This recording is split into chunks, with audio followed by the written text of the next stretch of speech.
So today we are talking about something that every customer marketer feels but struggles to prove. I'm talking about advocacy because advocacy is like that friend who shows up to every party, brings amazing energy, everyone loves them, but when it's time to split the bill, nobody knows what they actually paid for. And today's world, that doesn't work. Marketing budgets are under a microscope. Customer marketing is under a microscope. And this feels valuable is no longer a business case that you can live with. So today we are answering one question. What are the KPIs that make advocacy impossible to ignore? Joining me are four amazing people that I have known from LinkedIn, from work, from years. They've lived this advocacy, they've measured advocacy, defended it in boardrooms,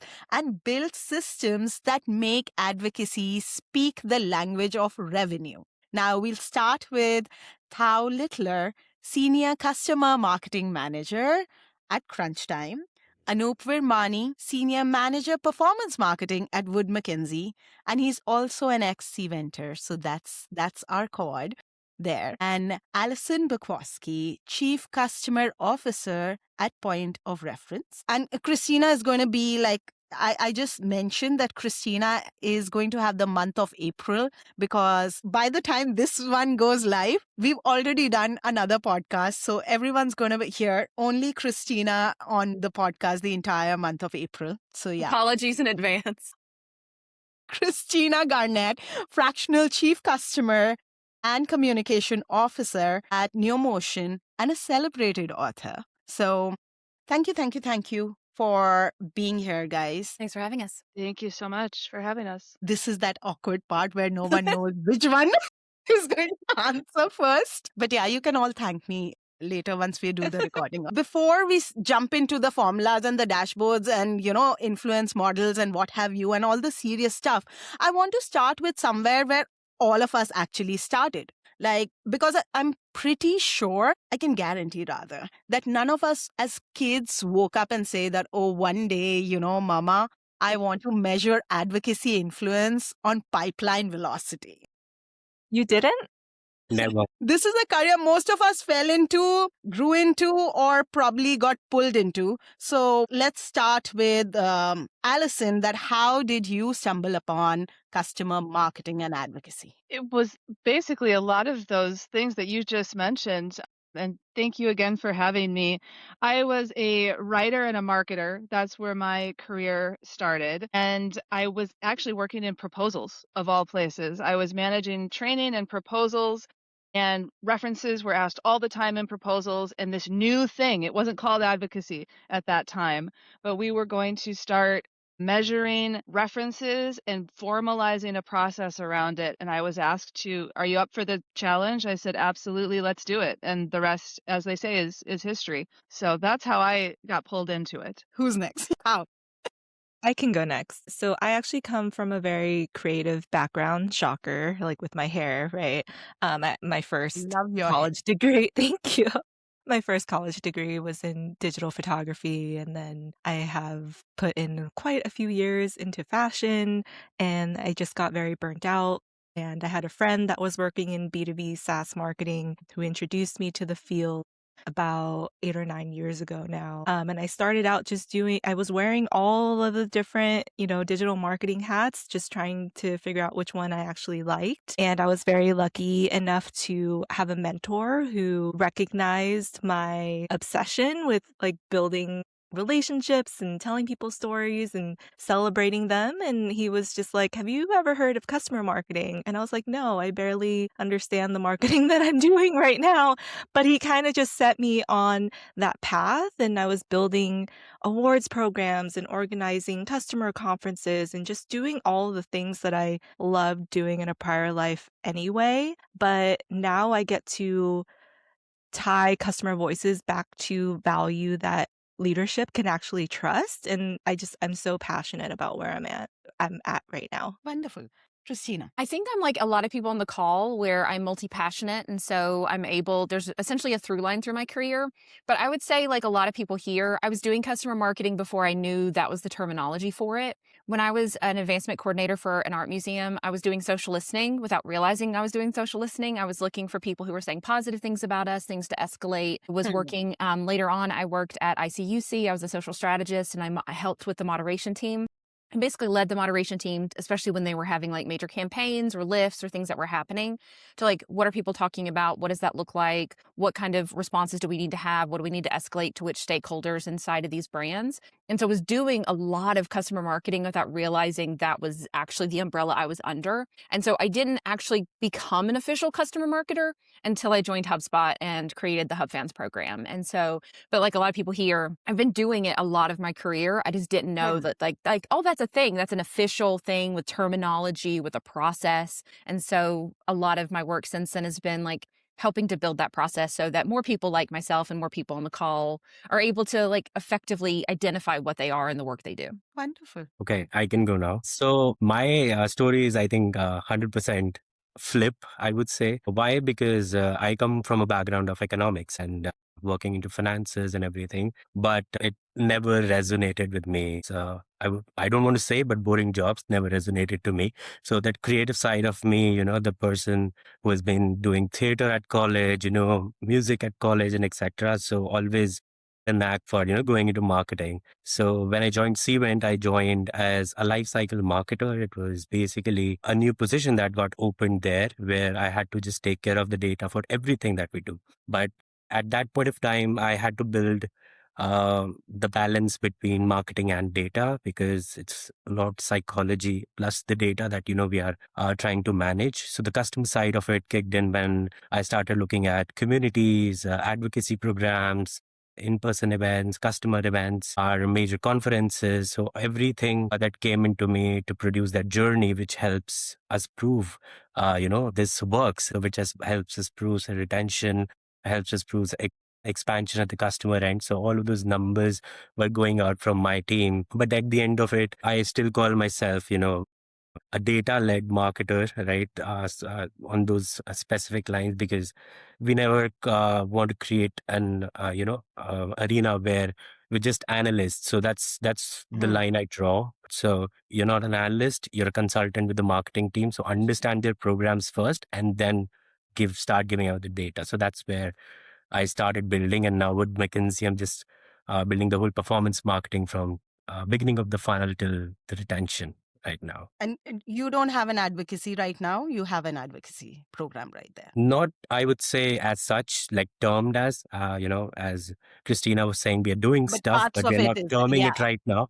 But yeah, we're taking care of our customers for sure. Wonderful. I just feel that each one of us, while our stories still seem very consistent, because each one of us was initially, I would say, driven by either the idea of marketing, customers, relationships, building trust.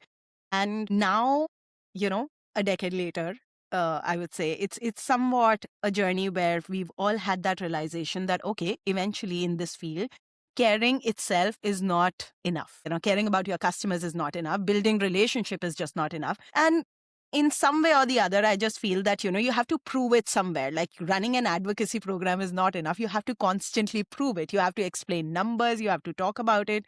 And to an extent, the entire topic of today is also, how do you go about talking why we deserve this budget and why is this happening in customer marketing and why do you have a customer marketing program running? So we'll kick it off with the first question that I had. When you think about measuring advocacy, what is the biggest mindset shift leaders need to make? For me, it really comes down to that advocacy is a lagging indicator of trust. So you can add a headcount, you can say, build a program, here's your tech stack, here's your budget. But that work is built off of the shoulders of every other department. And so it isn't so much a matter of like, add this, create this, build this, and it's going to be able to create dividends. You have to understand that that work is built off of everything else that's happening internally. So if sales is overpromising, if marketing is lying, if customer support is not showing up, there is nothing you can incentivize your advocates with to be able to go out there and say good things about you. So it has to be a part of this greater system. And you have to look at your entire internal team to say, we can add this because we have earned this. I think a lot of people think that they can just build a program and they will come without realizing it is a trust exercise. And then the other thing I would add is that impact is always more important than volume. Everyone wants to talk about, we have so many advocates, we have so many asks, we have so many testimonials. But if none of that is impactful, if none of that is believable, then it does not matter. It does not move the needle. And it eventually will not only not lead to net new revenue, it's also going to lead to a loss of retention because people are going to feel used and they're going to realize that they're not, like their voice is not being utilized for the betterment of themselves and everyone else. Alison, what do you think? I think Christina said it more eloquently than I'm about to. Impact over volume, but it's the quality over quantity, discussion that we've had time and time again. We're far past vanity metrics at this point in the game. It's nice to know how many advocates you have, but usually that's what you think you have. And you asked about leaders, and I think that is something that leaders need to be reminded of over and over again, which is why people that are in these roles need to make sure that they're showcasing the value. And usually that comes in the quality. And of course, I have to underscore this because everything AI is such a hot topic right now. The data is truly everything. And I'm curious to hear Anoop's take on this, but it's the foundation and you need to get your house in order, meaning your data needs to be clean, it needs to be accurate, or you're just reporting on garbage, to be completely frank. And if you can get to the place where your data is solid and you have built the relationships, because we are not tossing out the relationships need to exist. And I like to say that when the numbers meet the narrative, that's a story. That's truly a story because you have the human element, the sentiment, the emotional connection, but you also can prove it. And business should exist on both of those things. It's not a nice to have, it's not one or the other, it's both. And so I think leaders really need to understand that. And I think they tend to fall more in one camp over the other. Yeah, I think what Alison said about the foundation is 100%, right? We need that kind of a foundation where our data is clean, it's enriched, and, on those levels. But when we talk about the mind shift that, the initial discussion is right now. It's 2026, right? Everyone is starting to plan, everyone is doing those pods and squads and all those kind of sessions that was happening around. B2B is going to verticalization. So all of these discussions are going on, and advocacy has to sit in those discussions every time. So we always talk about integrated marketing communication, right? So all our channels, all our tactics have to talk about the same thing, the same branding, the same everything. Advocacy is part of that. I think from day one, if we are looking at from the planning perspective, that's why if that separate budget gets assigned, that's where you get the dollars in the beginning of the year. So I think that's very important from a IMC perspective and the foundation perspective. Thao, what do you think? What should be the metric? Moving away from metrics for just 1 second, I think one of the biggest mind shifts that leaders need to make is thinking of or treating CMA practitioners or teams as like an individual or just a siloed function with just 5 metrics that they need to deliver every quarter, right? Like I think CMA practitioners are uniquely positioned where we kind of, yes, we may sit under marketing, but we kind of sit cross-functionally too in terms of we work so much with PMMs. We work so much with the customer success team, right? Like you want to be locking arms with that team. We work so closely with sales. And because of that, I think there's a unique opportunity for CMA owners or practitioners to have shared OKRs with those teams. So I think leaders need to start thinking a little bit bigger. I also think that there are many leaders who, and like, let me know if you guys can relate to this, but who still don't really understand the true potential impact of having CMA on their team. And when that happens, we tend to see goals or OKRs set that are limited to the vanity numbers like you all were just talking about. And I think that mindset shift needs to happen in the in those scenarios where we need to think bigger, we need to dig deeper. And what I mean by that is setting up your team for success by thinking about their programs and initiatives with scale and growth in mind. Like, what's the story that you ultimately want to tell your C suite? If we want to ensure that CMA is actually impacting business revenue, then the questions we want to ask are more like, how do we find out if customers that engage in advocacy are actually more likely to expand and renew? And then when you have those higher level questions, then you can work backwards from there to figure out your attribution models that need to be in place to prove that story that you want to tell. 100%, I think. And I find it fascinating that each one of you talk about it, that, okay, our leaders need to also think differently and we need to project it differently. It's not about, I would say, moving from our entire perspective. The mindset should move from counting people to, understanding the influence that they bring in. Most of the times I feel from the shift needs to be, and as Thao said, from activity to impact. And then, you could look at the little tiny factors once you understand that this program is a growth system, because most of the times I feel teams start by asking, how many advocates do you have? Right? And I think that needs to shift, because it needs to be, okay, what is the business story we want advocacy to prove? Rather than asking, what is your advocacy count? Or, you're not measuring advocacy, is how I would put it. You're measuring what advocacy would eventually change. And that's where I feel that, okay, yes, we've spoken about mindsets shift, but let's talk about what are the metrics one chooses to start with to look different. And, how do you go about adding that first metric? Every advocacy team should say that, okay, yes, tracking this is, if we want real impact, this is like a deal breaker. I mean, I'll jump in here and say that it's the dollars, it's the revenue at the end of the day. And there's not a single leader that isn't going to ask about that, because they are held accountable, whether it's, the board or, others, that they need to showcase we're doing business and we're growing. And that means that we're making more money. Okay.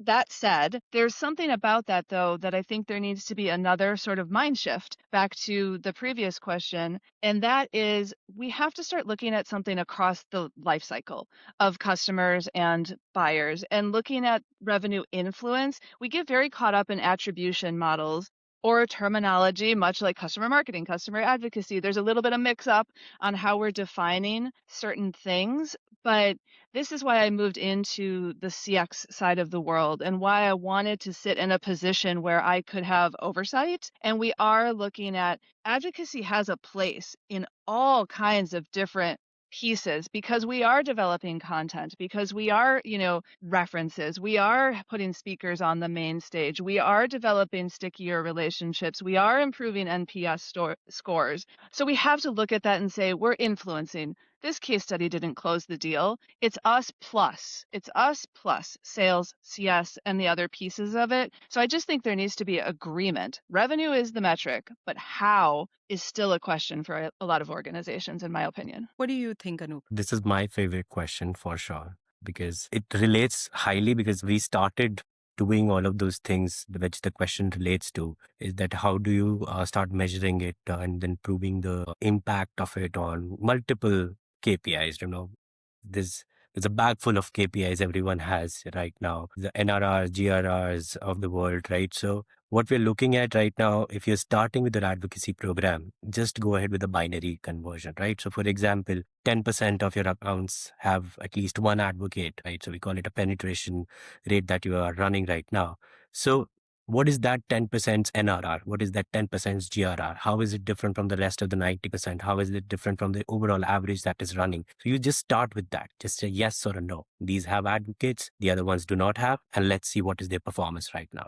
And then you go into multiple scoring models and et cetera, because I've seen, because of the complexities and, the whole marketing world is moving, people just go ahead and say, what's the score? Let's calculate a health score. Let's do this score. Let's do that score. But just test your binary world first and then move into, the scoring of all those things. And secondly, all of the KPIs, especially for customer marketing, I've seen because of multiple, I would say, buckets that gets created, especially in B2Bs, the journey is different for everyone. So whenever you are measuring those KPIs, always look for the time period. Engagement within the last 6 months, within the last 12 months, within the last 18 months. It's different for everyone. And that's how you calculate. So every KPI, along with the measurement time, is highly important because that measurement time is specific to your organization and only you can understand based on your business and scale cycle, right? I think that's the 2 points I would add for this question. I think +1 to everything that's been shared by Alison and Anoop so far, especially thinking about revenue influence and retention. And I think those are kind of not necessarily just the obvious answer here. I think they're so important. We are constantly under pressure to prove our value and to not be impacted by layoffs. But trying to think of something unique to add here, I'll add that before you even get there to proving the value of your advocacy programs or initiatives, I think advocacy teams just need a baseline signal of readiness that they can work off of. And I think that's where customer health score can be really incredibly powerful if that's something that you have or something that you have the opportunity to build cross-functionally with your teams. And but something to be mindful of if you're using a customer health score as an advocate indicator, a healthy score doesn't necessarily equate to them being a good advocate for you. Yeah. But an unhealthy score almost never is. And I think advocacy programs start to fail or become fragile when we recruit too early or too broadly and the timing's not right. And then the trending matters a lot more than the number, right? Like the health score trending. It's not so much about that static score. It's about positive movement over time. And that trending health, one, gives you the permission to activate someone into the higher impact advocacy initiatives.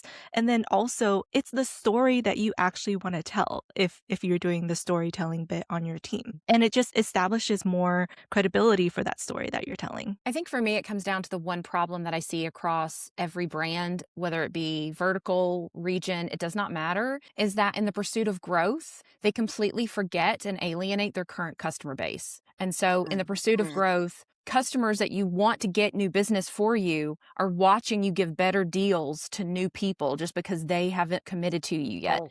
So retention is the North Star for me to get started. And I know that all of us on this call, private communities, we've been in group chats, we've talked about tech companies and SaaS companies, and we've seen the Titanic's ship, the ships falling into the ocean. And they still have advocacy campaigns. They still have new customer campaigns rolling. Yeah. But the people in the know, or the people who are able to get in contact with their current customer base, are going to be able to undo any advocacy work that team is doing, no matter how much budget they have, no matter how many resources, no matter how many customer stories. So for that alone, retention has to be the first thing you look at.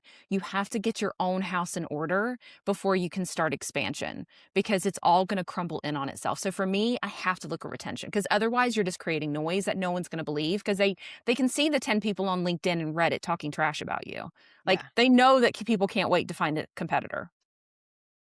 Can I add on to that really quick, Christina? I'd love to echo that really quick, just because I think customer-led growth became so important as a result of the economic crisis from the pandemic, right? All of a sudden, people were churning left and right. And so now it was all of a sudden marketing leaders were like, oh my gosh, we can't just focus on demand gen. We have to actually focus on our current customer base and doing that real retention and life cycle work. So I totally agree with you, Christina. And yet 18 months ago, we started seeing those jobs disappear again when there was a change. So there's obviously still, that is my big indicator, there's still a problem. There's still a problem in understanding this function and the value that it brings to the organization, which is, of course, why we're having this conversation today. Yep. I think it's nice that our first question itself, I've realized that, okay, we are all on the same track. We are all of the same mind process. We're all frustrated. People are saying that, okay, your first priority should not be look at my advocates. It should be look at what happens to the customers who are advocates. So let's dig deeper into that. That brings me to the next one. We've spoken about this has to be your first priority as a metric. What's the second most important metric that you feel that most of the teams overlook in this day and age? Having metrics that point to tangible business impact is so difficult in the first place. And for any listeners right now who are very early on in their career, or maybe you're part of a small startup that just doesn't have the budget for a nice fancy tool, I'm going to say I empathize with you. I get it. I remember the days of working out of spreadsheets. Most of my day today is still working out of spreadsheets. But, I think if we look beyond that for a second, I think something that teams maybe rarely track or should be tracking more is I would call it advocate concentration. And there's probably a better term out there. Maybe we can coin it on this podcast today. But basically looking at how much advocacy impact comes from the same small group of customers all the time. And I think as practitioners, people like this group who have been doing it for so many years, we talk a lot about advocate fatigue in our field. And I think that has a lot to do with why a metric like this matters so much, along with like burnout risk, program fragility, and how it kind of limits our scale. And I think it's overlooked because, one, you may not have an advocacy tool in place. It's hard to measure. But also, like, don't discount that easy wins feel good. If you're early on, those things really feel good. If you have a leadership that doesn't really understand your potential impact, those quick vanity metrics feel good. If the same advocates are always saying yes and you're working with a small pool of customers, like that's so much better than having them not say yes, right? And then there isn't a lot of pressure to diversify or like add more to your advocate pool until someone churns. And then it's kind of too late. So I think for me, something that gets discounted a lot, like if in the scenario where you have, I don't know, like 5 customers accounting for 80% of your advocacy impact, you don't necessarily have a program just yet. You have a dependency, but you have an opportunity to grow. For me, the second one would be advocate influence pipeline. I think it's important that, and I know that we've kind of alluded to it, but I'll just go ahead and say it. At the end of the day, leadership has to believe in your program in order to fund it. And they are not going to change the OKRs and KPIs that they care about. So it's always going to be retention, net new revenue. Basically, are you paying for yourself? And so advocate influence pipeline is huge. Problem though, and I know Alison knows this and can speak to this too, is that there is not an understood universal breakdown of how to build the systems to be able to make that actually trackable. Like if I had $1 for every time I've sat in meetings and said, I will never be able to give you 100% attribution because there's conversations being had that I will never know, I could retire. I could retire every time I've said that. So not only do you need advocate influence pipeline, but we need better structures in place so that the CMA professionals can build a system so that they can actually have a number that is real, because the data that we are collecting is still very much a small portion of what we have access to. And that can be based on tech stack. That can be based on the fact that there's like 20 of us in like private communities. Like we're never going to get access to the group chat where these $1 million deals are being made and lost, but they're still being made whether or not we are in the room. They're still being made based off of the work and the breadcrumbs that us and our advocates are doing. So we need to do a better job as practitioners, as educators, as leadership to build out systems for what, okay, that sounds great, Christina. How do you build that so that I can't promise you 100%, but I can promise you that what is in this chart or dashboard or spreadsheet is real? Yeah. So I just wanted to at that point of time, add on to what Thao was saying regarding the concentration. I think that's where now the mature organizations have moved into tearing of their advocates as well, because they're so concentrated at that point of time. So we need to get out our gold, platinum, silver, etc. To do that bifurcation, to create that bucketization so that we move forward with the better ones. For me, when and how the advocate is affecting the prospect journey becomes the next big thing to, just look out for. We have everything today. I would say maybe 80% of it where we are reached from a tech perspective. We can see the journeys. We have all the attribution models, the visibles, the dream datas of the world, right? To get down to a journey specificity.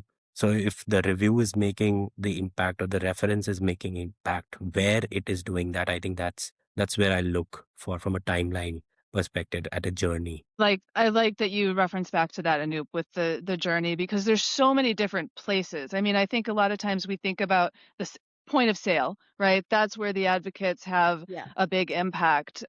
But they do so much more, which is why, for me, one of the most important things that we can look at, and this goes back to what, Thao was saying with this 80/20 rule, is advocate engagement and advocate non-engagement.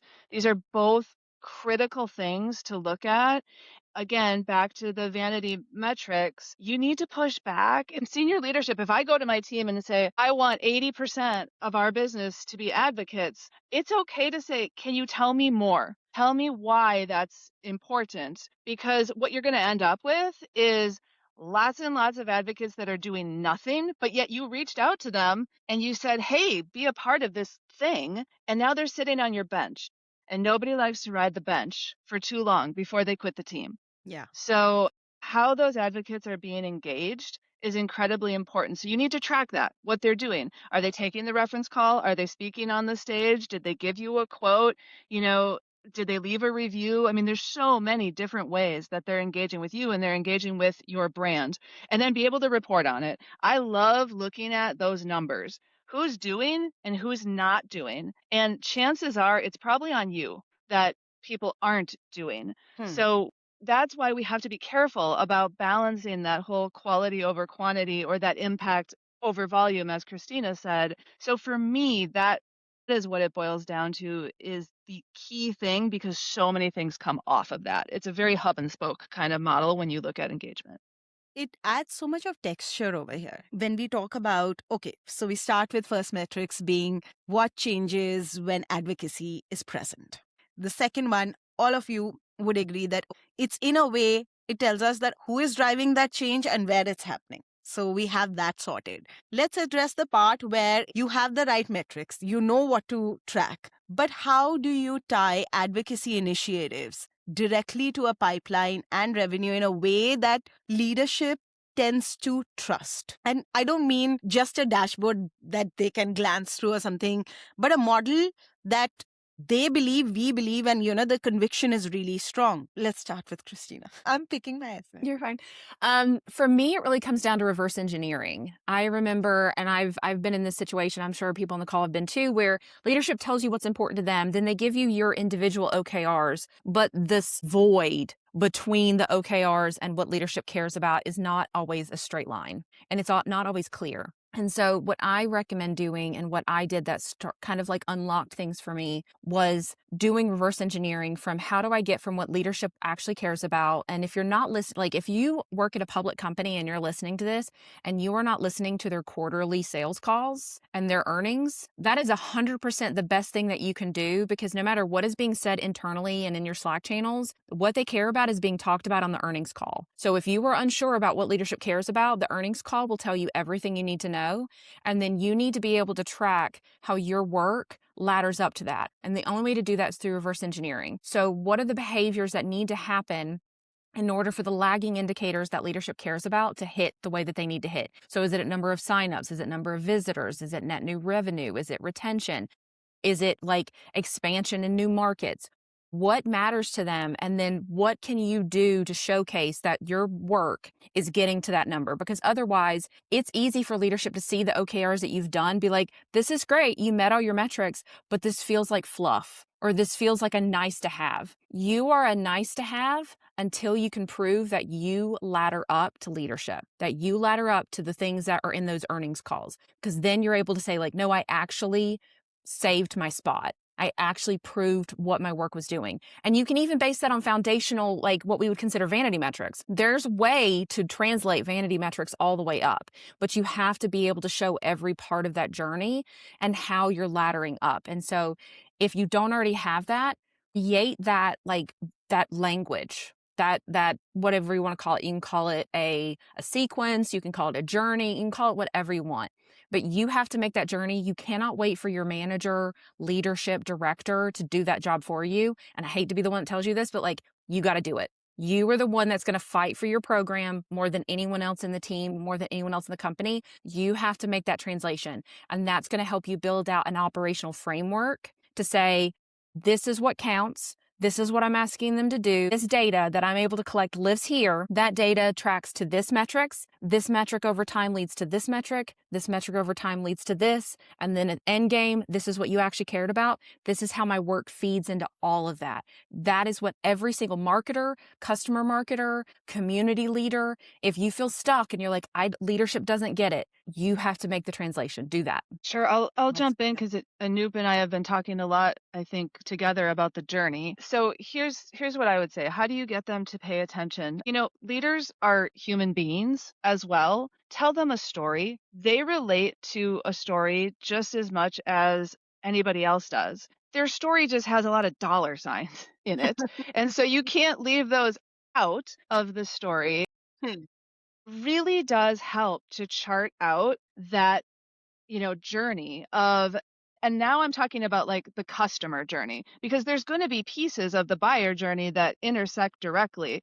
I actually love seeing it in a linear fashion where you can kind of walk through and, get yourself some ChatGPT cool graphics and stuff like that and take them on a little story journey of what happens where if your story is signed the contract, handed them to implementation, we waited a year and then we hit them up for renewal, you do not have a good story. That's not a good choose your own adventure book. And I always say that advocacy is like choose your own adventure. But while you go through that story, remember I said numbers need to meet narrative. Tell them the story about how, you know what? And then they were engaged to do this. And they were a speaker at our event. But look what happened. They bought more licenses or they upgraded what they had in place. Put those little dollar signs there. Then say something like, hey, they also served as a reference for us on these 6 deals. This is a part in their journey, but we got $2.1 million closed revenue off of that part of the journey. So tell them that story of their experience so they can start to humanize the work that you do, but also connect it to how you're helping save their job. Because that's a really fast way to get somebody's attention, is that you're not only preserving your own role, but you're helping them be successful as well. People really pay attention when you have a hand in their success. I think that's true, Alison, because if you're talking about the story as a marketer, for sure, we have good storytellers and, we can bring pieces of the data to support the hypothesis that we have and how the hypothesis is proving. I think one more thing which acts as a cherry on the top, get sales talk to the leadership about that. Because what happens if I can ask 10 of my customers to talk to a prospect sometimes, which helps increase the velocity of your sales time, it basically just churns out to a lot of sales from a sales perspective. If your sales director says, advocacy worked for me, I think that's a secondary that we're just looking for. Because when we're testing out these kind of hypotheses, the data is there. The qualitative insight, what we used to do, if someone wants to do that, Aparna, your listeners are going to do that as well. Just take a slide, add those snippets where just those quotes of your salespeople, just gather some quotes from your salespeople, add that on your slide and then present, because your quantitative as well as the qualitative data will speak more volume because it's a hypothesis testing that we're doing. Yeah, so it's like you're not defending advocacy, but this sales team is validating it for you. Yes. And that speaks volumes because you're not blowing your own trumpet then. Yeah. Agree with everything everyone has said. I feel like I'm also learning so much. I can't believe I get to be in this group conversation with all of you. I'm kind of fangirling a little bit. But, what I'll add is leadership trust doesn't come from necessarily just having the perfect model. So it's hard putting that pressure on yourself, especially again, like if you're just starting out in your career. I think it comes from having a repeatable and defensible one that shows patterns over time. And to level set just a little bit, or maybe even just rewind, because this is such a hot topic. I think the best way that you can ensure that you're delivering the results leadership is actually going to appreciate, we need to talk about how it starts with that sales behavior like Anoop was talking about. And, not necessarily just dashboards. We need to have that balance of the qualitative and quantitative. And advocacy really only influences revenue if your sales teams actually uses everything you provide to them, right? Everyone's nodding their heads. And before I worry about tying advocacy to revenue, I want to make sure that your customer proof and the advocacy work is showing up in these sales motions. Are they sending out the case studies and the customer sends? Are they putting the reference requests in and, other late stage support? If sales isn't naturally pulling us in, there isn't an attribution model that's ever going to save you, right? And then after you've perfected that, I think even then leadership doesn't necessarily need to see you or your team getting credit for every single close won dollar. They need confidence that your programs are changing outcomes for the better.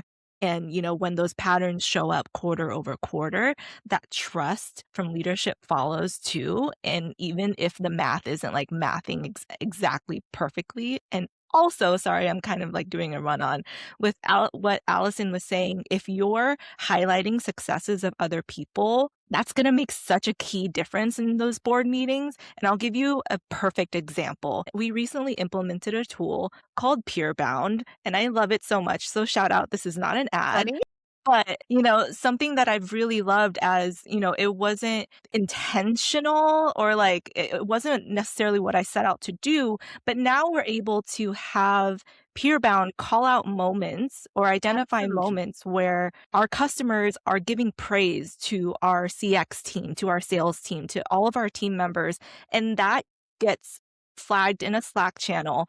And now what I'm hearing from board members is that this customer advocacy tool is actually boosting team morale. And if you have a hand in boosting team morale in an economic time where everyone's worried about layoffs, that can only make you look better, Yeah. I think Thao, if math starts mathing in marketing, then it's economics, it's not marketing, right? You're so right. Never, as a data person, I may get fired tomorrow, but no, it doesn't happen like that. That psychological thing always have to be the main part, and data should be around that for sure. Yeah.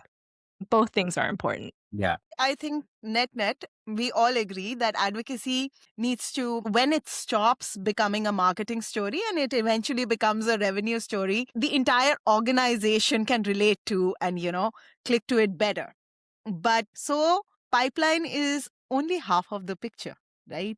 Let's talk about retention, expansion, and I can see Christina smiling. So let's talk about retention, expansion, customer-led growth. What metrics are best for showing the downstream impact of advocacy? For me, I'll go ahead and start because you mentioned them for me. Gross retention rate between advocates and non-advocates, as well as expansion rate. So for example, depending on the size of your company, there could be like a program, and they are usually called like Spotlight, Lighthouse, something like that, where you specifically have really shiny logos that are specifically given good deals so that they are more likely to do customer stories, be on webinars, do all this stuff. It's like a sweetheart deal. And then you have the non-shiny logos that are your customer base and their advocates. And so depending on the layers of advocacy and what kind of deals and offers you're giving them, you need to be really thoughtful about why are they advocating for you and are they staying? Because you might have someone that had a sweetheart deal. They do all of this content for you, and then after a year, they go back to where they were previously because even with the deal, it just wasn't good enough, or they didn't get what they wanted, or stuff like that. Or it could be that you have something that isn't a shiny logo, but they would literally go to war for you, and they will raise their hand for absolutely everything, and it feels earnest, it feels trustworthy, all of these things. And so when you're looking at your advocates, thinking about not only are they actually being retained, but also what are the levers that are necessary in order to keep them retained? Because there are going to be some advocates where they're going to need you to continue giving them more deals or giving them more access. And like Alison mentioned earlier, we're seeing a lot of job cuts in customer marketing. And so what's going to be very interesting is whether it's from the team level or from the tech stack level, a lot of these cuts, it's going to be very interesting because they still want advocacy. They're not sunsetting these programs. They still want the lever to work, but they're completely removing the lever. And so it's going to be very interesting to see how are these advocates going to be retained over time if they are still being requested as volunteers, but they're not getting swag, they're not getting points, they're not getting access, they're not getting opportunities that they would have previously. So you have to look at that. And then expansion rate. These advocates are not only advocates for the brand to other customers, but they are potentially advocates for their own internal teams. You're having a champion internally into those logos that should be, depending on what your program is and what your tool does or what your brand does, that they might be able to expand so that now your business is able to work across teams. So maybe that champion is not only advocating externally to get you new customers and working with your sales team on calls, doing customer stories, referrals, but they also might be working internally in their company to be able to X, 20X expand within that company. And so a lot of times we think about expansion externally, we need to be thinking about expansion internally into the companies that we're already working at. So things I really like to look at. I'll piggyback off that, and I'm going to go rogue, and I apologize for it, because Christina and I basically had the exact same idea around the metrics, but she's mentioning internally something that I have done, and it was very successful because I do get frustrated when there's such a focus on net new, and there is that just like, hello, one of my favorite places to report was customer success when I was sitting in a customer advocacy role. Why? Because obviously I got to have a focus on existing customers. So here's just a fun challenge for everybody, if you aren't already doing it, is let your customers sell to your customers. Instead of letting your customers sell to your prospects, create opportunities, whether that's like a group reference call. You can call it something much prettier and sexier than that. If it's a group reference call, or just getting them together in a virtual room to have a lunch and learn and spend time together, that it does tie to metrics, I promise, because it'll go back to what Christina was saying, which is start expanding internally, because if they hear from their peer, you're doing this, well, I didn't know I could do that with that particular solution. Amazing. What do I have to do to make that happen? Which also, to Tao's point, and I agree wholeheartedly, culture and morale matters. And that's a fast way to make friends with your CS team, is to start, bringing them more dollars in and happier customers as a result. So that's my 2 cents on that one, is don't leave that on the table, because it's just such an important resource. I can't add anything better than what has just been shared. And but I will say, going back to one of my original points earlier about health scores, I think that's still, or health score trends pre and post advocacy is something very, very important to keep track of. And then obviously expansion velocity. And I think when I start to think about how all of those play together, and I know this might sound a little cliche, but I think a little bit less about downstream impact, at least like visually. I think of it more like a flywheel. And when you have a strong and growing advocate base, it's usually because those customers are seeing improvement in their health or like product adoption, right? And then healthier customers become more advocates create stronger social proof and industry credibility. What Alison was saying, using your customers to sell to your customers and accelerating that expansion, that then drives more brand awareness and drives more net new demand, but it also feeds back into the business and smoothing out sales cycles and higher quality relationships. So they all just impact together over time. That if you're doing your empathy mapping correctly, like in Christina Garnett's amazing book, which I have right here, that over time that shows up in retention and expansion and that customer-led growth. So not just a single metric, but make sure that you're looking at all of the different patterns that you can measure. I don't know. I'd say you added quite a bit to that, Thao. So that's really, really good stuff. Sorry, Anoop, go ahead. I'm learning too. I'm jotting down notes. I just want to, talk about a different type of advocacy for this question, I would say. Totally agree with you, Christina, Alison, with the NRR, the expansion rate, the sales cycle rates, advocacy rates, and everything. But when we talk about B2C, advocacy is layman's word of mouth, right? So in that kind of world, there are things for brands like Apple, for brands like purpose-driven coffee brands, Aparna, Blue Tokai here, right? There's no advocacy program such for them, but a lot of that cannot be measured, which they have grown into. Now, because of that silly word of mouth thing. I think that was that if you want to discuss this as a point, because for them, sentiment analysis then comes into the picture for a B2B scenario. For a B2C scenario as well, we are looking at multiple sentiment analysis through Reddit data, through Instagram data as well, where the brands are getting promoted, just getting tagged directly. No one is asking them to do because they love I'll not talk about brand love. That's a different construct altogether. My professor is going to kill me for that. But, uh, but yeah, for B2C, I would say there's a lot still to be thought about and think like from where do I measure all of these things? I think people are not thinking from a B2C perspective. B2B, yes, we have grown and matured, I would say, at a very great level, but B2C is still not happening right now. Yeah. Oh my God, there's pin drop silence, but yeah. No, I'm Correct me actually if I'm thinking wrong at about any that. point. Yeah, please. Oh, I'm thinking about it very carefully because I would always used to joke that all B2B marketers really just want to be B2C marketers because that's the fun marketing of the personal brands and things like that. So I always kind of think we take lessons from them. But Anoop, to your point, that sentiment, and I think sentiment score, and we're going to start seeing a lot more about that. It's alive and well in the B2B space. And I think AI is only going to push that further, that those side conversations, and I know Christina's probably smiling about this because it's the referrals, it's where your brand matters, it's the trust with your brand. It is, I had a leader at one point when I was at United and said that integrity is what's said about you when you leave the room. And I really believe that and live by that. And I think is very true for brands and for companies as well. So there's going to be a lot more of that going on before they land on your website to see your flashy case study.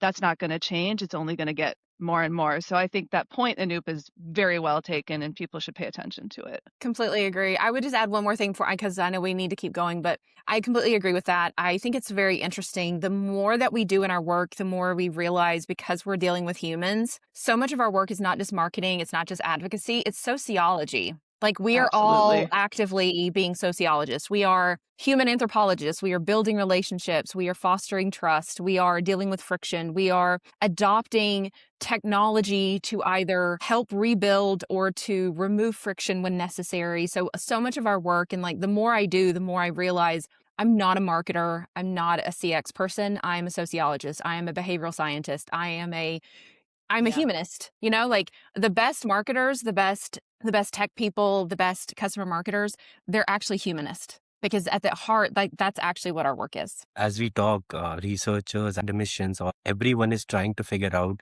that social actor as a brand. So there's multitude of research happening in these areas. And Christina, totally agree from a psychology and a sociology as well, for sure. This conversation going on a very fun track. Everyone's going Bring it to back. Bring it back.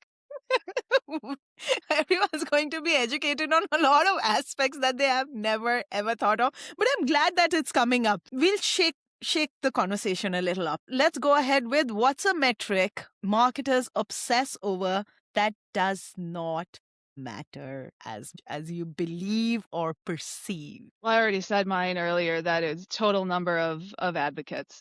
That for me doesn't say a whole heck of a lot. Yeah. And to piggyback off of that, not just the number of advocates, but the activity completion rate. So how Good many Lord. tasks are getting fulfilled or actually how quickly the advocates say yes, because I kind of think of it like higher rates might actually be a warning sign or signal that you might be playing it a little too safe with your asks, but it depends on what your needs are at the time, what your team's needs are, right? For me in general, I'd rather choose quality over quantity any day, but I think and similarly to the rest of the group, we have that privilege of choosing quality over quantity. Again, if you're just starting out on your journey, you might have to rely on that quantity and those vanity metrics for a little bit, but I personally want the output of my work to be tied to meaningful moments like late stage deals and expansions. Please don't hate me, but I would say marketers today are obsessing a lot over NPS, singularly. right? And I have been an advocate of a methodology wherein if you are asking someone to fill your NPS twice in an year, just measure their personal score every year. It's not an aggregate of 1,000 customers this time and 1,000 customers the next time, the 1,000 customers the next time. Sometimes it's just flat lines and it gonna take out your budget for sure, right? So that's why, Alison, again, the journey of the same person, right? The same customer comes into the picture. So just NPS is good.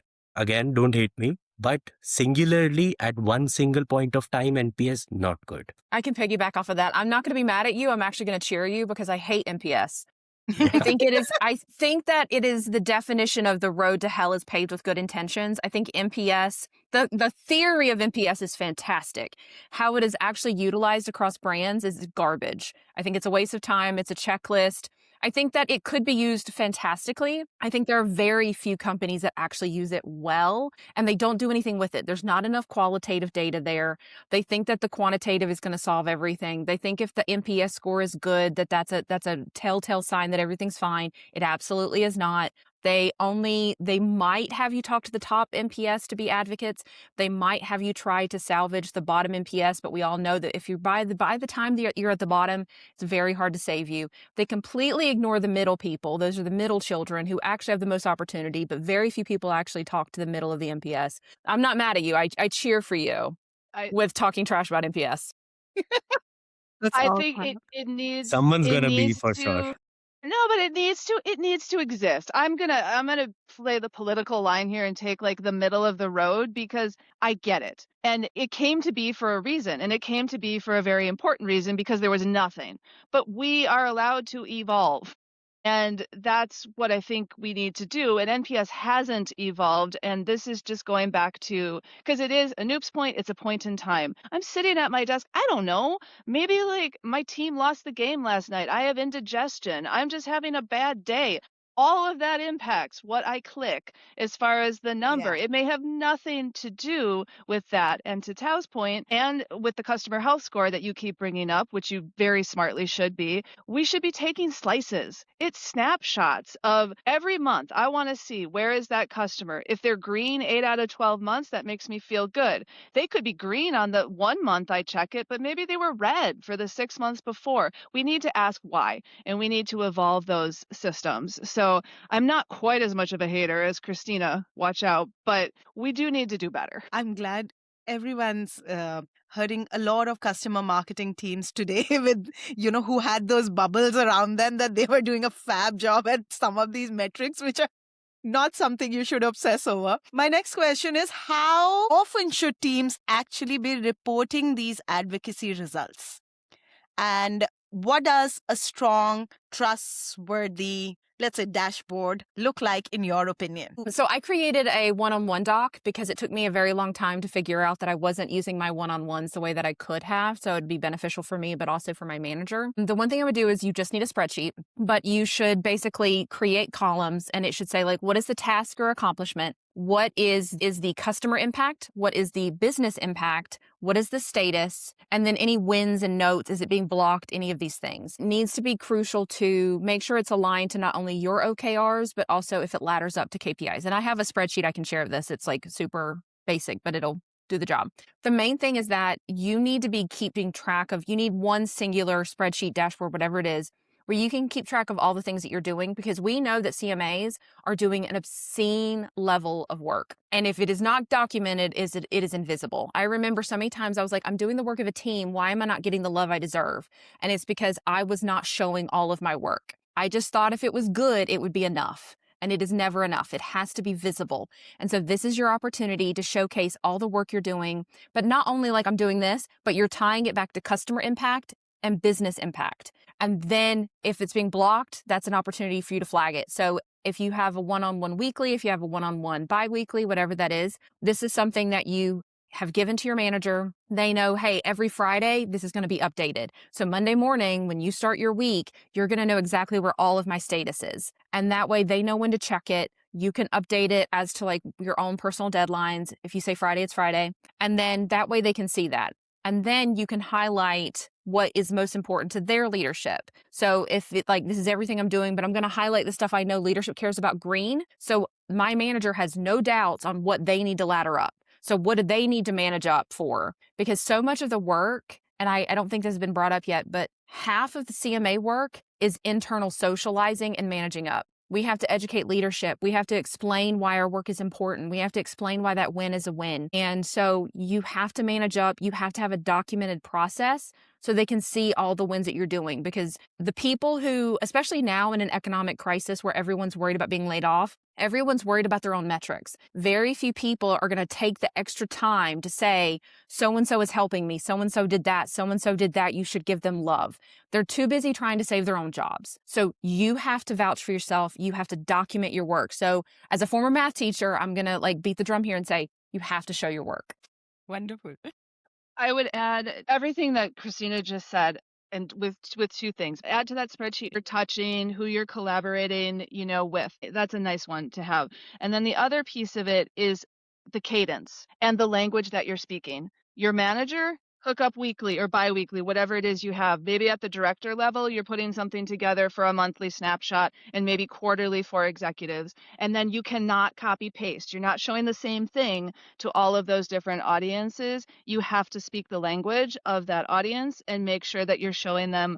But the nice thing is once you crack that code, now you can do a little bit of rinse and repeat kind of thing and be consistent, because people have short attention spans and they come to recognize patterns, and that includes your dashboard, your report, your email, whatever it is that you're using to report these things. So I know that's something that I certainly appreciate as a leader. Connect this to the discussion that we were having in the beginning about the education to the leadership. I think point in time, whenever we are sharing, even if it's, so the cadence is something that you decide, obviously. So if it's monthly emails and quarterly meetings, that's up to you about the relationship that you have with your leadership. But the numbers that you're showing, so for example, if you're showing this time, or let's say this month, X number of deals have been closed because of advocacy, there was a reference or there was a referral involved into that. Just because of the storytelling capability, add your average dollars, average deal size as well.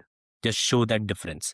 You always have to keep on proving that difference in each email, in each quarterly meetings, that you're going to do, because that education part has to be evolved alongside with the program as well. So you just keep on educating them with this rather than just the numbers that we have been doing. I will double down on what Christina said, in that, your good work is not enough. And I think the persona of really good customer marketers and advocacy practitioners, we tend to be a little bit more introverted. We tend to be a little bit more shy. We don't like to blow our own horns, so to speak, but you have to figure out how to advocate for yourself, because similarly to how you've figured out how to effectively tell your customer stories, you need to get good at telling your own story and your impact. And to add on to what Alison said too, you have to learn the language that your leaders speak, because your head of marketing may not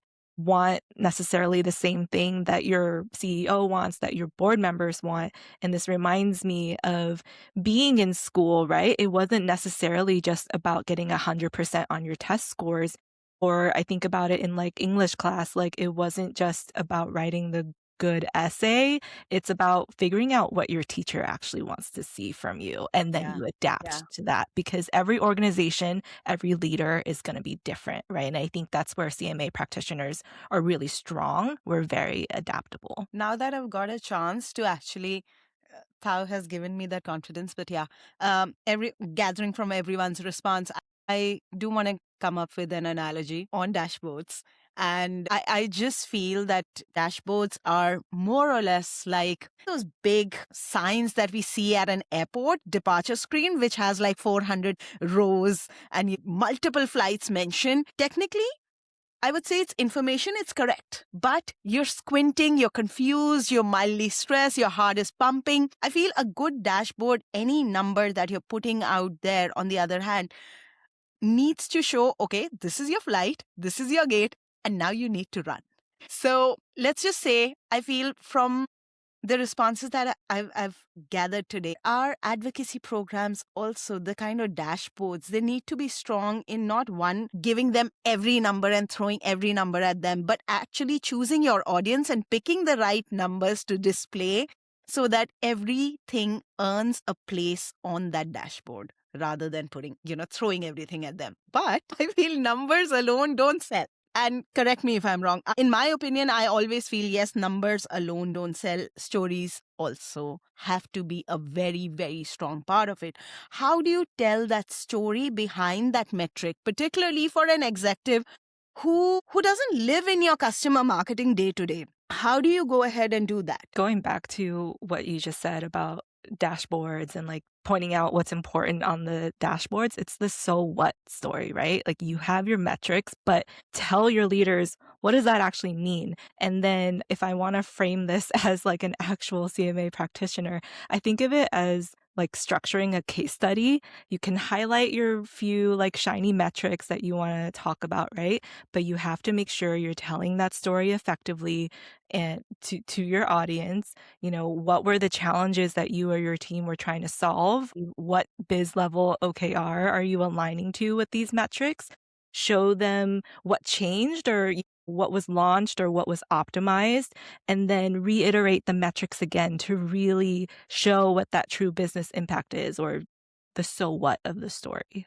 I was just gonna say that it's also agree with all of that, and I can't believe I'm sitting here now. I'm that person who is saying as a leader, I'm excited to say that, obviously, but also, yeah, I don't want to hear about all the details, and I don't want you taking me into the weeds. Tao, you said business impact and business value. That is all I really care about, but that doesn't mean it has to be a number, okay? It can be something else. I want to hear that significantly impacted customer sentiment. I want to hear that, got this renewal because of XYZ. I want to hear those things. Absolutely. But the one other thing that I will say is please translate your story into the right language for your audience, because a lot of times I'm getting the story that probably should go to maybe the manager of a team that's making sure these things are being tactically executed, and then you've lost me. And we all have attention spans of a gnat these days and competing priorities. So please make the translation into the persona. Otherwise, we all know if you don't do that, it's just too difficult. And then people tend to give up because too much brain power is being spent trying to find what they're looking for, rather than just having it jump out on the page. So those are the things that I think are important when you're presenting something to different audiences that aren't your day-to-day. I completely agree with that. I'll add one kind of anecdote that happened to me when I was at HubSpot. So I'm a writer, not just nonfiction, but like I write poetry, I write fiction, I write all the things. And so I could wax poetically, as you can tell from this podcast, I can wax poetically just about anything. And I had a leader I think she's a VP now, but I would talk to her about all the work I was doing. And she stopped me at one point. She's like, Christina, flip the triangle. And I was like, I don't understand. And so I would do this triangle where it's like really heavy at the top. And then I finally get to the point. She's like, Christina, I want to hear all of it. Flip it. Start with the point. Because if you tell them the story, the whole time they're going to be thinking their question, like, but did it work? But did we hit goal?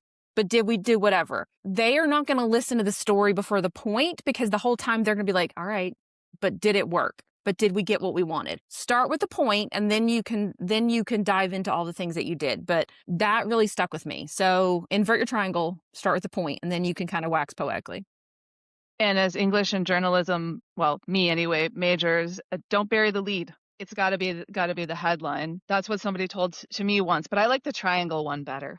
That's more visual for me. I somehow feel that, yeah, I would want to start with, okay, here's what we did, and this is here's what changed because we did this. So then it becomes more interesting. But yeah, Anoop. Yeah, I think that inflection point that you're just talking about is something the qualitative anecdotes has to go in, which Alison was saying previously as well, because it's all a mix of things. Just treat your senior leadership also as a human. So they also want to understand these mix of things. They have been in marketing for a long time and they know that it's a mix of things from the beginning. They will obviously understand Understood. and care about on those lines. So I don't have anything else to add to this. I think I'll keep it to the masters for this one. Let's look at what's a new metric or maybe even a data point that you think will become more important over the next 12 months. And I mean, what should customer marketers start paying attention to right now before their leadership asks them to? If it is just this year or let's say 18, 24 months as well, AI is going to scale and people will look for those human validations around things. And that's where the advocacy team's game is going to, shine a lot at that point of time. So if you are starting or you are even mature, just keep building your reviews, referrals, and references databases because that's going to support and help you in the next 12 months for sure. The next, I would say, is the network reach for the marketers out there. If you think someone has joined you as an advocate, just don't tag them as an advocate. Just if they're signing up or, if they're just adding into a program, check out their reach. I think that's what we were trying to do, Aparna, as well before. Social Yeah. influence. The, Yeah. the influence part of it, because it's very simple. So listeners, it's very simple. Basically, just get down to your tech team, get an RPA built up and just get the LinkedIns of all your advocates and get just their numbers. Like how many followers do they have? How many connections do they have? Because that's the network reach you're going into, and that will also going to help you tier it really better rather than just pushing a down budget to anyone and everyone who's getting signed up as an advocate, I would say. And the third one, I'll still bring back the qualitative point, is the effort. Just turn that qualitative into quantitative. If your customer is coming as a speaker, if your customer is coming as an invited guest to an event of yours and speaking about your brand and etc., they're putting that effort. Keep scoring that effort at the back end. So if it is hypothetically, if they're coming for an event, plus 10. If they're just speaking for something, plus 5. They're giving you a testimonial, spending 1.5 hours with you in a recording room and doing those cuts and videos and etc.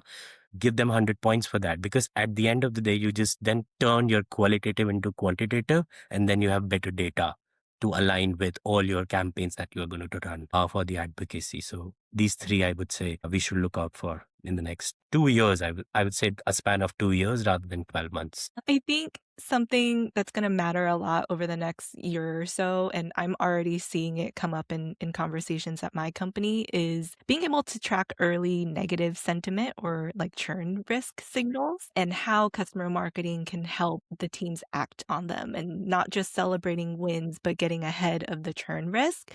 And similarly to what Anoop has said about AI scaling, and now we suddenly have more listening tools available to us for us to be able to track things like that. And I think we shouldn't discount our reach or impact there. I think advocacy programs are really uniquely positioned to be able to spot churn risk early. I think if there's silence, if there's hesitation or like disengagement from previously active advocates, that's absolutely a signal to you. When your happiest customers go quiet, right? Like that's something to take note of. That's I can piggyback off of that. Completely agree. For me, it's unprompted participation rate. And I think the other side of that coin is silence. So I think that over the past few years, especially with AI being involved, we have automated everything into oblivion, and we've really removed the human out of so many elements. And so your customers, your advocates, your future advocates, they can tell the difference between they're in a workflow and someone actually human asked them to do something. And so as we are scaling things and trying to either do more social listening or being able to catch all these things, I think that what you're going to see is a lot of teams are being laid off. A lot of tools are being utilized instead. There's a lot of asks that don't look the way that they looked like 5, 10, 15 years ago, and we don't treat them the same way. I think our customers are incredibly intelligent, and a lot of them are probably marketers or professionals too. So they kind of know the tricks of the trade as well. And so as we've automated all these things, we really need to figure out who's raising their hand, even when there isn't an incentive, when there isn't an ask. They just kind of show up because they know there's a call. And then also, who's being quiet because either they don't believe in the company anymore, they don't trust you, there's no human that they can talk to if they wanted to, so that we can not only like determine advocate churn, but also customer churn. Because I think that a lot of companies, they've workflowed everything. They've automated absolutely everything. They are laying off a lot of CS teams, a lot of CMAs, and then they're wondering why the data doesn't look the same. It's because the human connection is what made them so sticky. And so we need to measure who's still sticky when there are changes, when there's less humans, when there's more automation. I'll keep it short and sweet because you can just everything Christina just said, but I'm going to put it under this umbrella that I think it's going to be the year of the 3 A's: AI, automation, and authenticity. And they are going to battle each other. But here's the good news. And I'm not an optimist by nature. I like to think I'm a realist, but my family would say it might be a little bit of a pessimist. I really am optimistic that I think the next 2 years, there is going to be a resurgence of customer advocacy, customer marketing roles. And here's why. Because of the reasons that Christina said, AI is awesome. And I hope you're using it for automation and you're taking stuff off your plate that isn't fun and you don't want to do it. But people are smart. They know the difference. I mean, heck, my kids, there's like AI, like you can put something in it and see if they wrote their essay using, AI. So authenticity is going to matter more than ever. And so this profession, this space, we're as authentic as you can get. So keep going, keep doing it. Just do a little more on the, metric side, which is why we're having this conversation. And that other work is just going to fall into place and get a spotlight. That's what I think is going to happen. So I think it's safe to say that, yeah, we all agree that the future is more on spotting signals earlier, the risks, the signs that who's being part, who's being asked to be an advocate, who is showing early signs of risk, and also whose voice carries weight in rooms we are not even part of. So, yeah. And that brings me to the last question. And I find this really fun. We've all built such amazing careers. There has to be some wisdom out there and some not so wise kind of advice that you've got. So, okay, what's the best piece of advice you've ever received in your career? And what's the worst one? Who's going to start first? I can go. For me, the best is everything is figure outable. If you are intellectually curious, I will bet money on you every single time. You will figure things out. You will make it work. You will collaborate. You will realize that you don't know it all. For me, it's that. Worst, which is not going to be a surprise based on my last answer, is gamification and automation is not this easy button that solves all of your problems. So to think that it is massive, I'm not saying it's all bad. I'm not saying it can't be useful. I'm not saying it can't be helpful, but it is not the golden ticket that a lot of people want to believe it is. I'm going to start with the worst advice or insight I've ever gotten. And it's that a good CAB program won't make an impact on the organization. And I think I know everyone's shaking their head. We all know how impactful CAB programs can be, especially over the long term. And I think where some leaders who don't understand customer marketing impact, they tend to believe that if it's not low-hanging fruit, it's really hard to prove the value of it. And I understand that anxiety, but that's not a great way to look at it. And the best life in general advice I've ever gotten was just don't take advice from someone that you wouldn't trade places with. And going back to the worst advice I ever got, I would not trade my life with that person. And I took it with a grain of salt. Yeah. So it took me 10 years in corporate to give this advice to myself to not get emotionally attached with your work. Because with my PhD going on the other side and then this job and then family, etc., just balance things out. Why? Especially in marketing, I think we're emotional folks because we want to understand the person in front of us really better to sell them products. So we are emotional folks. But I've seen people getting highly emotionally connected to their campaigns, to their dashboards as well. If someone goes out and give them a little bit of constructive, I would say, criticism, and they will lash out, this is not how this works here, etc. So I have been in those rooms where people just love their campaigns. Maybe they're running from the last 5 years and not working right now. So don't do that. Please don't do that now. Maybe we have been in the same room, Anoop. Yes, we have. That's why I just came up with that point. So, and the worst thing is, marketing is not all about data. So everyone is, keeps on saying marketing is all about data now. It is all about the hypothesized data. So what question that you want to get an answer from the data, it is all about that question. Are you asking the right question from your data or not? So it's not all about the data. It's about the right hypothesis that you build around the data.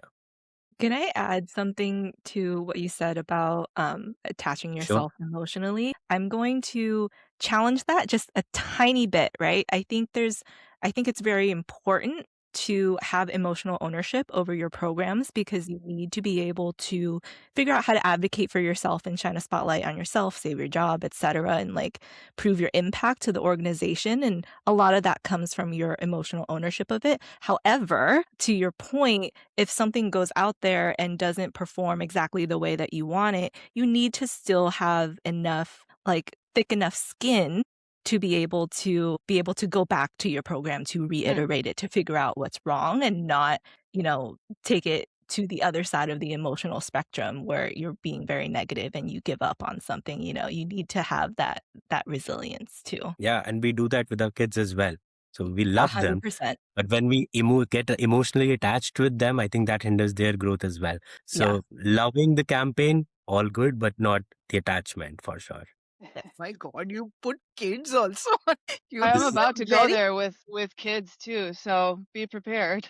I think the best career advice, and this is also personal advice, both of mine are because I think that those worlds cannot be kept separate. I think I always say we're people before we're professionals, but they're gonna clash. And you're going to bring the best and the worst of each of those into the other environment. But the best advice is be here now. It was part of a corporate culture. I used to roll my eyes at those sorts of things. They'd put them on stickers and posters in the wall because there's that cynical part of me. But this actually resonates. And if you just pause for a moment, am I present in this meeting or am I checking email? Am I present at my child's, sports game or recital or something? Or, am I allowing myself to be distracted? Just be in the moment and enjoy it. And I struggle with that a lot because I just try to think I'm a great multitasker and I'm not. So if you need like a fidget or I color during meetings, I'm not going to lie, there are things that I'm doing because it helps me focus and I want to hear what people are saying. So be here now. And the worst advice actually, so Tao and Anoop, myself, this is a fun one. Don't let your personal blend with your professional.